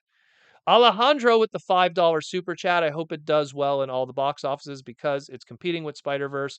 Also, would like be cool to see a Transformer Spider-Man crossover figure. It already happened, Alejandro, quite a few times with the Marvel crossover line. Quite a few times. There is quite a few now that I think about it, because they even did those jump starter ones when they had the Amazing Spider-Man 2 movie.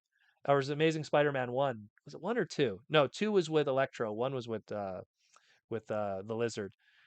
So I mean there's quite a few. So if you're looking for Spider-Man Transformers, I got some good news for you. There's a lot.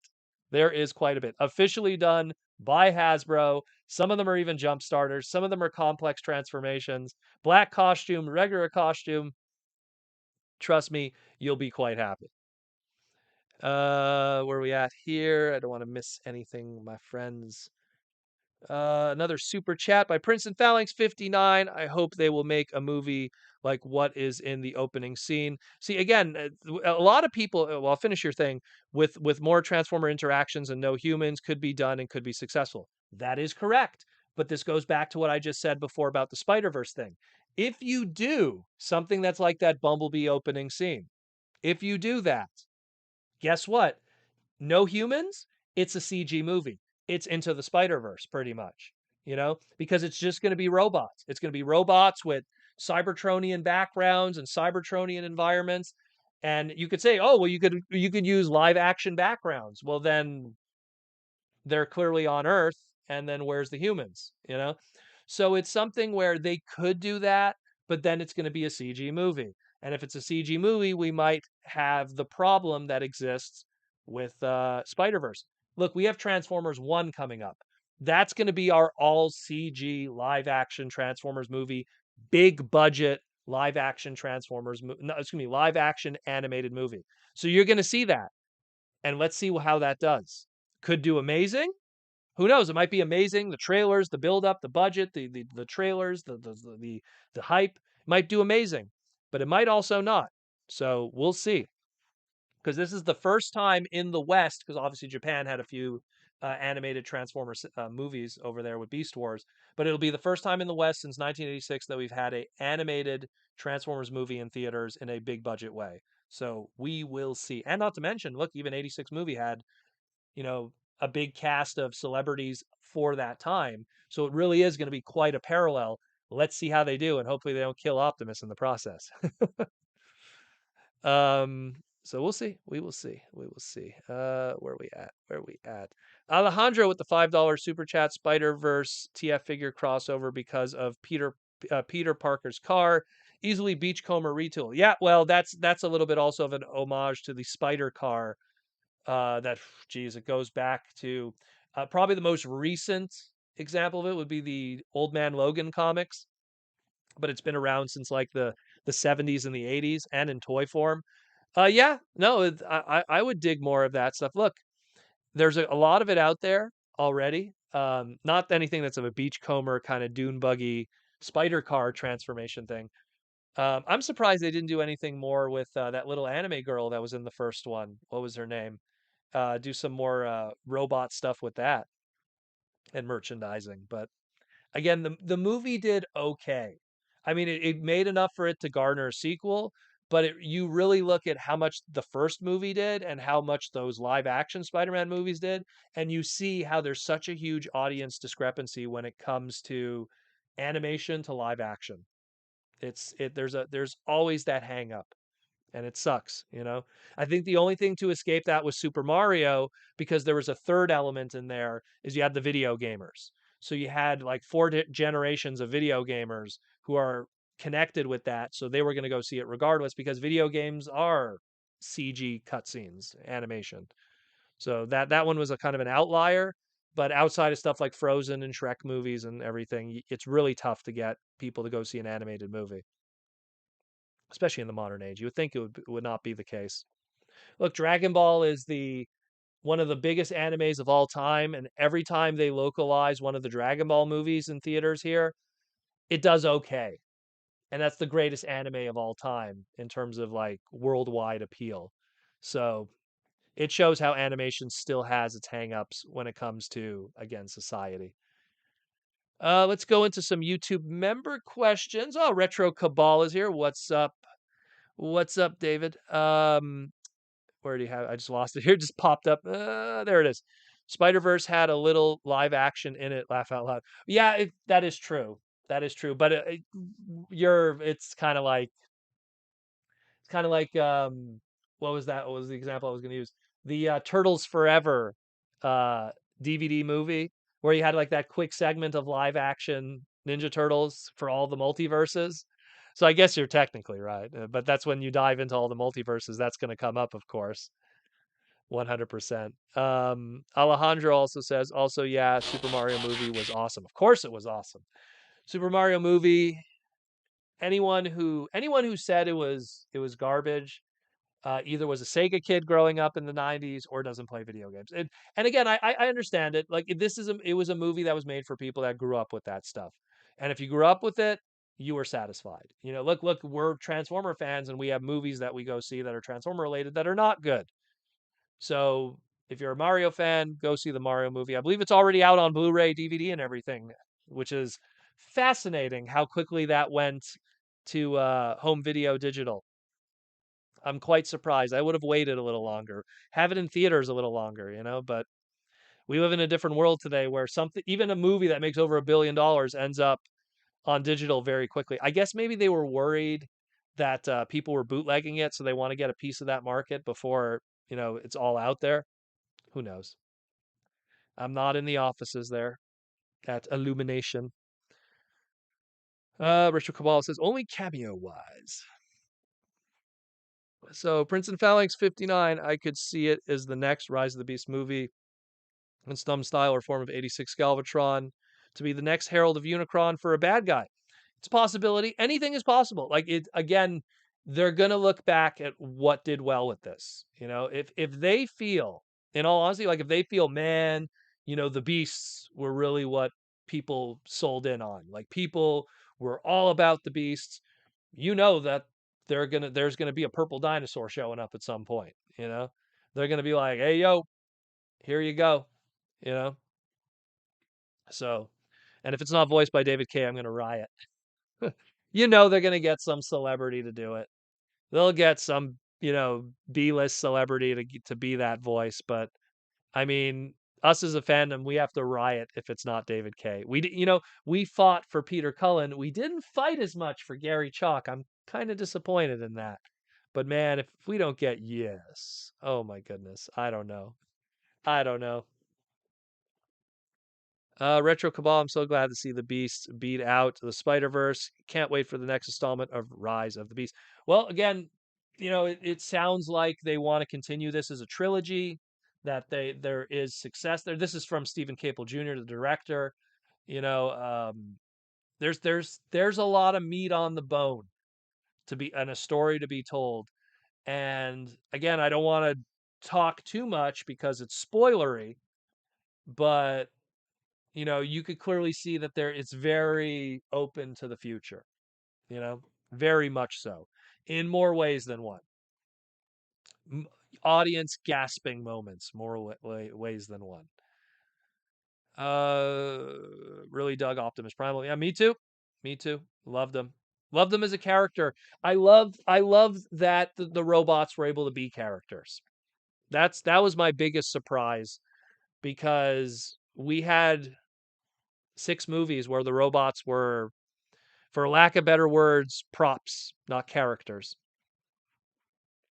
So thank you, Stephen Capel Jr., for doing a good job on that one, as well as the script writers and everything to make sure that that was the case. Media Max, one thing I didn't like about the movie was that Optimus Prime was so mean.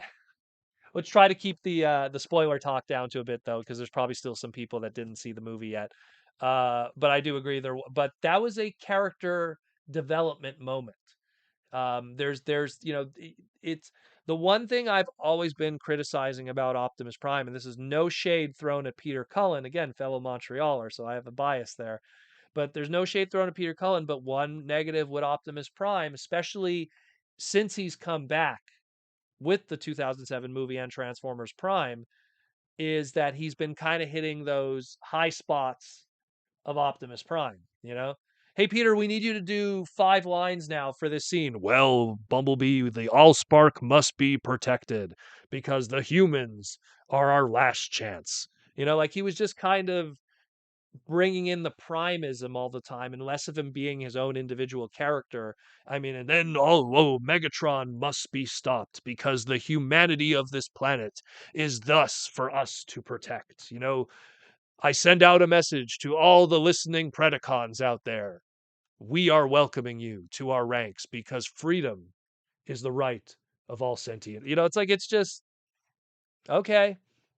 So for him to be a little different, to actually have emotion and have a character and grow, I dig that. I welcome that more.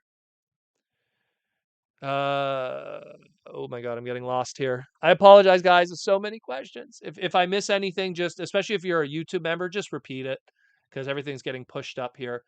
Um, let's just grab one here. Link CW, haven't seen Legacy Windblade, disappointed in the purple Autobot Dodge Viper. Yeah, well, it's technically not a Dodge Viper. It's them trying to avoid getting sued by Dodge. But we know what they're trying to do with Shadow Striker.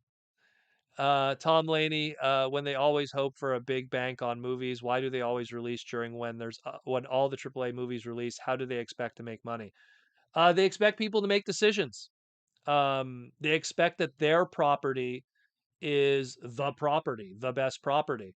And not to mention, the summer season is when people have time off school. That's the easiest time to bring kids to movies. You know, it's when you have family, sometimes Saturday is for groceries and cleaning the house. Sunday is just your one day out of the week to breathe.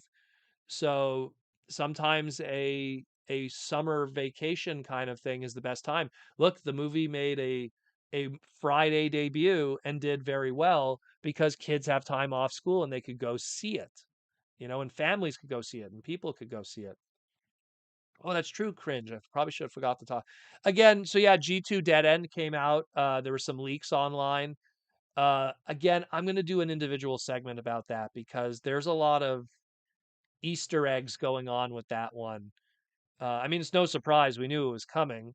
The Toxitron collection is going to be releasing all of that stuff, but I'm going to do an individual segment about it. I feel that there's a lot of cool stuff we could talk about and everything like that. A lot of good stuff. I like it a lot. Media Max Protomang, any updates on Deathsaurus?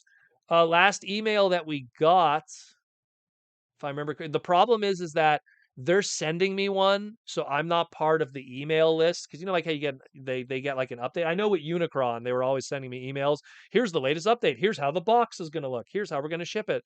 But with Star Saber and Death Source, they're sending me them, so I don't get those emails.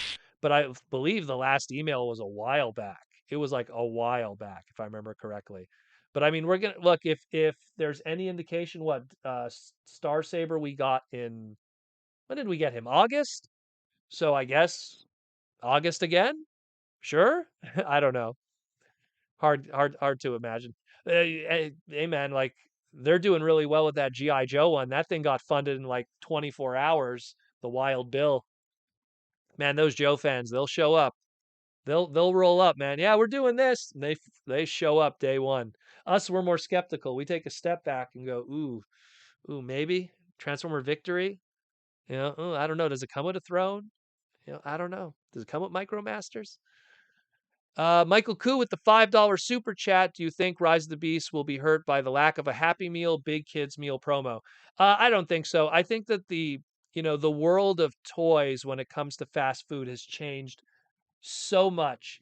Here's a fun fact. The last time we had a decent transforming from one point to another Happy Meal toy of anything Transformers was animated, and it was McDonald's. And everything we got after that was more gimmick based kind of stuff. I mean, I wish I had some on hand. I always have I always have a Dinobot nearby. Where is he? He's not here, unfortunately. But, like those old toys, like, God, I wish I had some that are in shot here. Like, so, here's the Cybertron. Oh, great. The microphone's covering. It doesn't matter. But anyways, like it's a tough one. It's a tough one. Like, cause number one, they're making them cheaper now because in order to put them out there, like, look, I picked up the Super Mario Brother Happy Meal toys, and you feel them, and you know that they have to be single molded with one gimmick or one piece of articulation. It shoots a little fan, or it has a light up gimmick, or it has a pressure based missile, and it doesn't have articulation. To do something that even has a 3 point of articulation or a transformation is so expensive now, and considering kids today don't really care about toys that much, that why would Happy Meals make the big effort? I think that when you look at something like, other animated movies that did very well, they didn't need that kind of advertising anymore. In a world when we grew up with McDonald's where going to McDonald's was a big thing. The toy promotion was another way to engage with whatever was happening that was popular in pop culture or in movie theaters. We live in a world today of Amazon and social media and stuff. I don't think McDonald's even moves the needle anymore. And if they did do something, it would be an Optimus Primal ape toy that has a button on the back that does this. You would have had a Cheetor toy that had a button on the back in cheetah mode, and you would push it and the legs would move. No transformations. We're talking just like one mold of plastic. It would be Optimus Primal, one mold of plastic, two arms that just do this, and it would have like a plunger on the back that would mimic the beating of the chest. You'd have a Cheetor that do that. You'd have an Air Razor, same thing. One mold of plastic, the wings flap. And then you'll have an Optimus Prime in vehicle mode, excuse me, in robot mode with his arm pointing forward and a missile launcher, pressure missile. No other articulation. Maybe the head will turn. You know. Let me grab one. Hold on a second. Like to literally show you guys, because I have a whole bunch of them nearby here. You know. Let me see. Let me see. Let me grab one of those old suckers. So like here, this was a recent one. So this was during Cyberverse. So this was McDonald's Cyberverse stuff.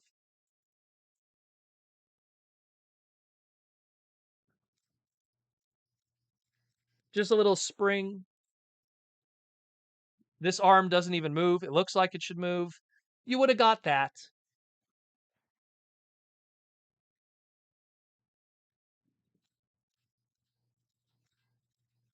You know? So I don't think you would have wanted a Happy Meal Pro. It wouldn't have turned out how you would have liked it. And then you would have had to go to McDonald's every week to get one of 4 different toys. That would not have been that sufficient. But yeah, that's a sad truth, unfortunately, of modern toys today.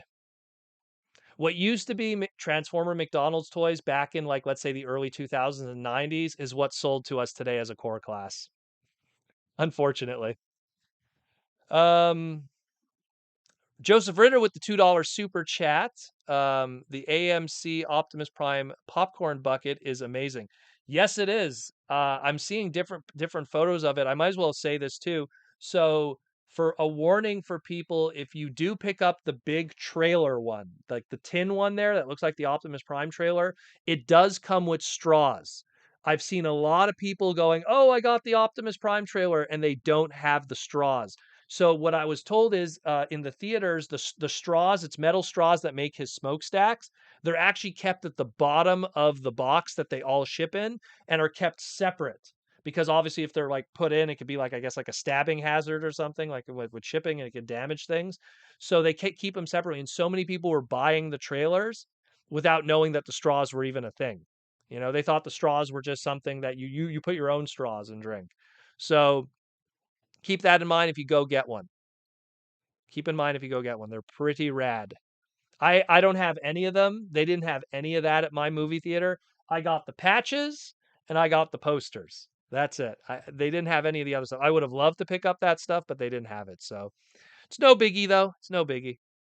I mean, I think that glowing head one was pretty cool, and the trailer one was nice too. But I wouldn't worry about it too much. But just keep that in mind, guys, with the straws. You know. Keep that in mind. We got a gold super chat from Andreas Lugo. Apologize that for Andres. You gave me hope in the live stream last year when Beast Wars MP was not dead. Lo and behold, MP Rhinox now confirmed. Thoughts on the new MP Beast Wars and what we could expect from his designers?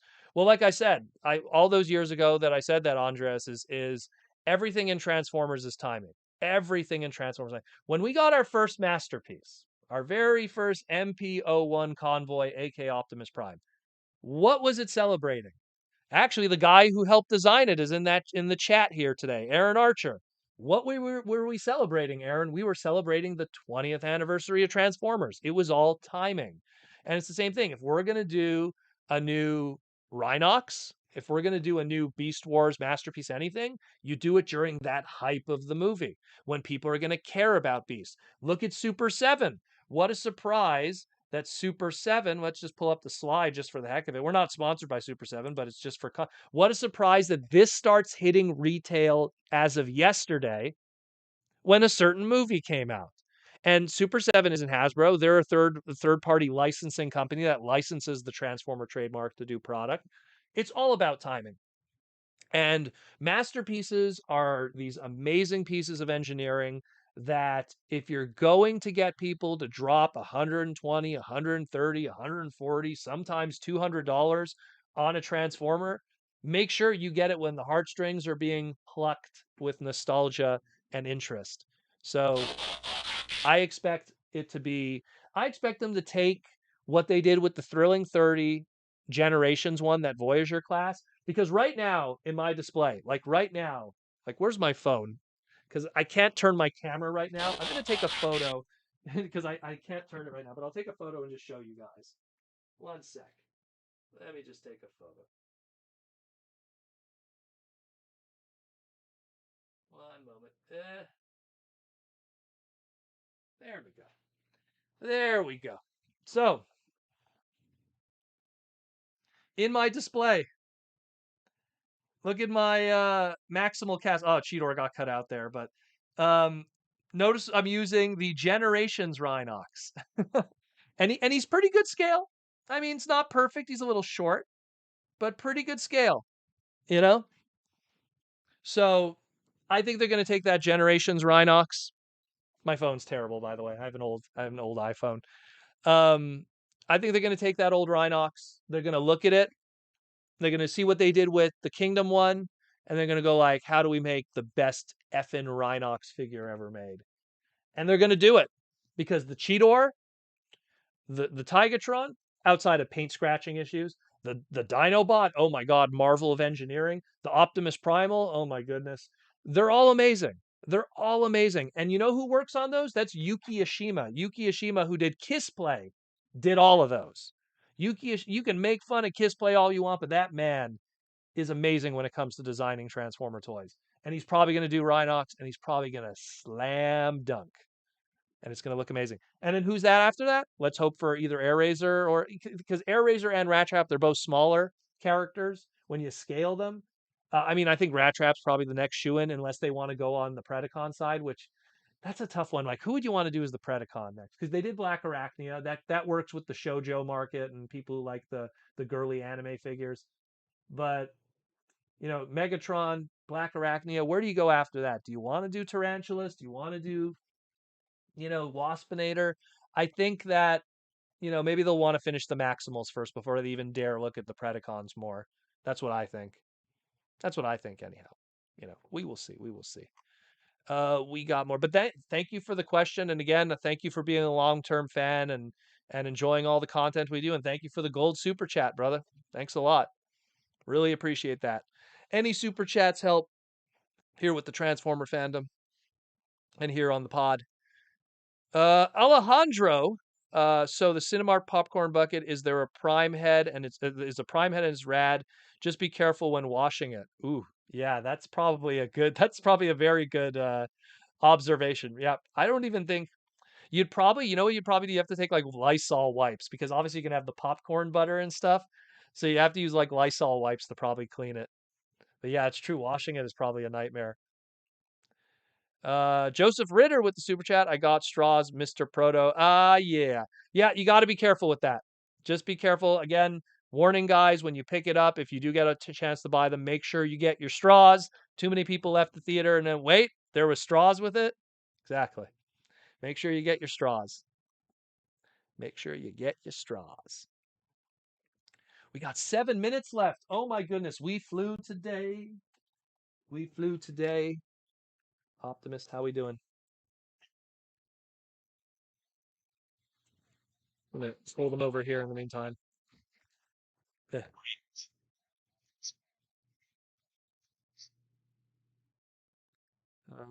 What's up with that photoshopped orange primal on Canada's True? I have no idea what you're talking about. Is it some news? Primal, what do you think? Eh? No? He doesn't want to talk to me. He's angry because his brother died. Um, oh, that might be spoilers. Anyways, Oops.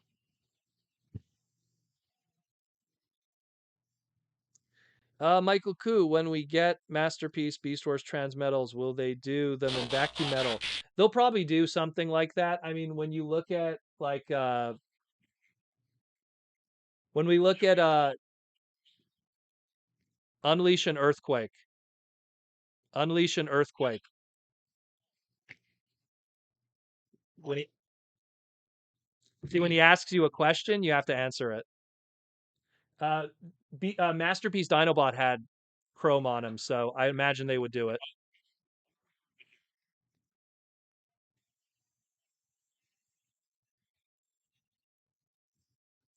He actually mimics he mimics Waspinator at one point. He goes, "Me, Waspinator."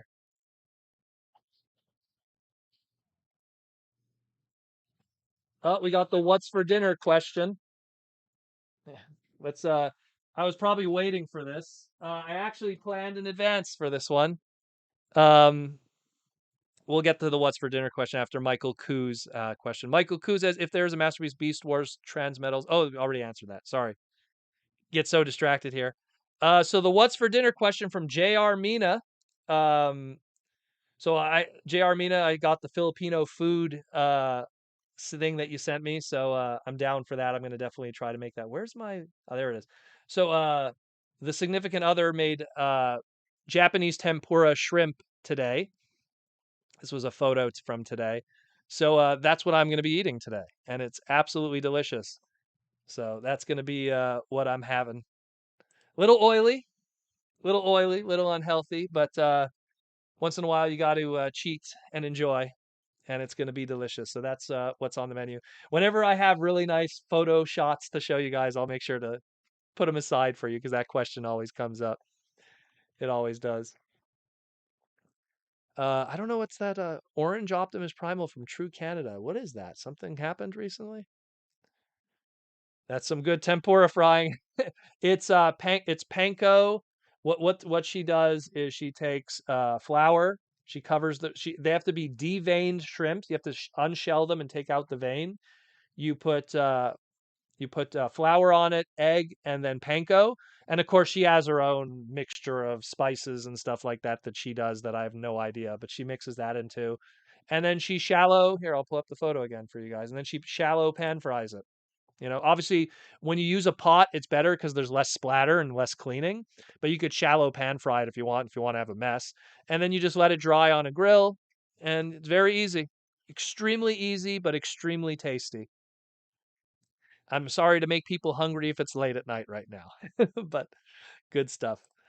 I think Proto would be really disappointed if it wasn't asked what's for dinner. Well, I always expect it, so that's why imagine I put the photo queued up for you guys, and imagine if no one asked, I would have just went like, okay, I'm just gonna go to sleep then. Guess no one cares what I'm eating. But yeah, good stuff. I'm happy that you guys enjoy that. That's great. That's fantastic. Well, I'm just look. You know what? It's been a fantastic week. We had the Rise of the Beast movie. We had all those great toy reveals. Yeah, going to see the movie, getting to see the advanced screening, getting all those cool little extra merch. Hasbro sending the crazy box of stuff. Thank you again, Hasbro, for that.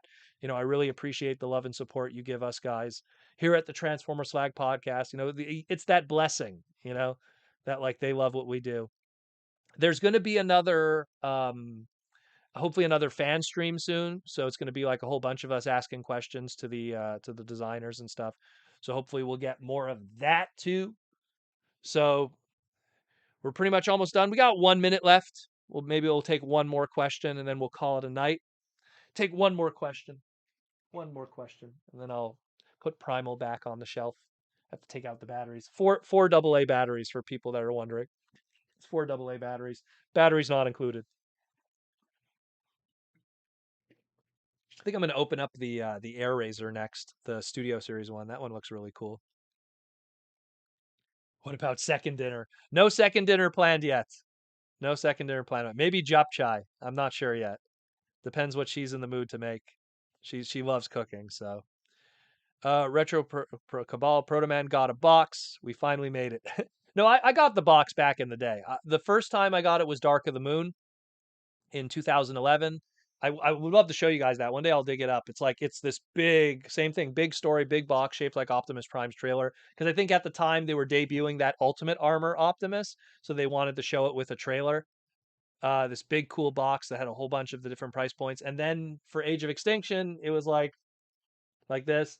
And that one was like one I don't even think it was a liter. It was that Silver Knight Optimus, 1 liter, one Voyager, one Deluxe.